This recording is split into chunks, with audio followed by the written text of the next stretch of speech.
Hi there, students. Shibboleth. A shibboleth. Okay, we use this with two different meanings.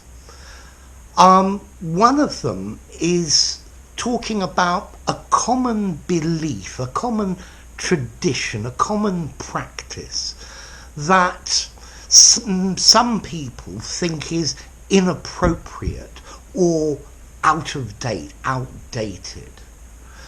So I think we should abandon the shibboleth of thinking that everything that our own country does is best.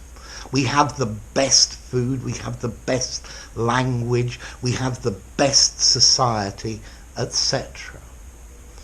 Or maybe the shibboleth of eating fish on a Friday. Okay, you can eat fish when you want. You don't have to eat fish on a Friday.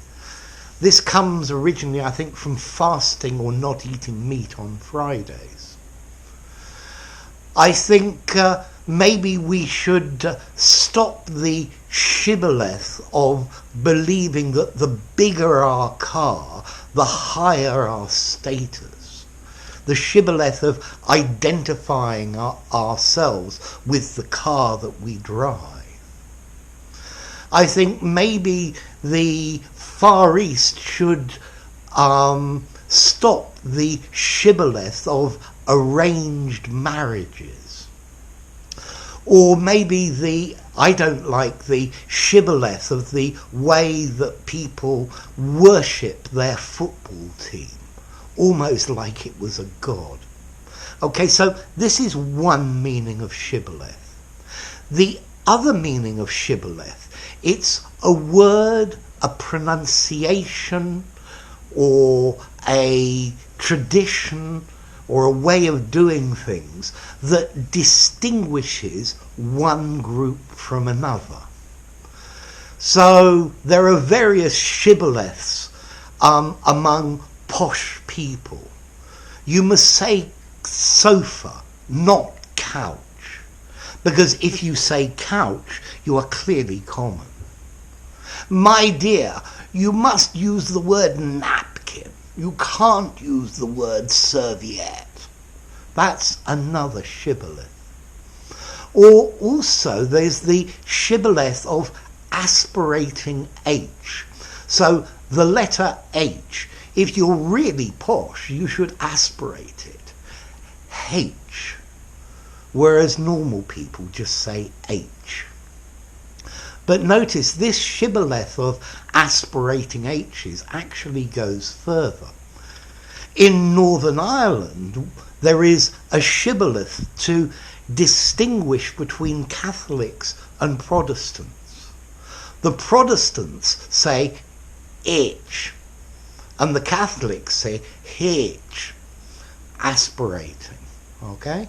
Or in Oxford, there is the shibboleth of Magdalen College.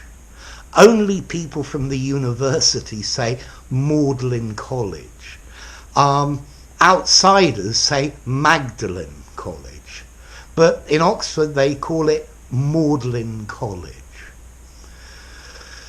Okay, the origin of this word shibboleth is quite interesting. It comes from Hebrew, from the word Shibboleth, which is a torrent of water. And I think it's mentioned in the Bible as a word that was used to distinguish between different tribes of people, how they said it. Because apparently one tribe said Shibboleth and one tribe said Shibboleth. So it was a way of identifying which tribe people belonged to. Okay, and that really is the one of the meanings. So a shibboleth, a common practice or belief that it's out of date, that we shouldn't continue with it because it's meaningless. Or a word, a phrase, a way of doing things that distinguishes clearly one group of people, or one class, or one set of people from another. Okay, so there are shibboleths in all of our societies that distinguish this group from that group. Okay, so formality. This is quite a formal word. You can't use, well, you could use shibboleth in a conversation in the pub, but people are going to say, what? What does that mean? I think you would either, in the pub, you would say something like an out-of-date tradition, or a word or phrase that sets people apart, that distinguishes different groups.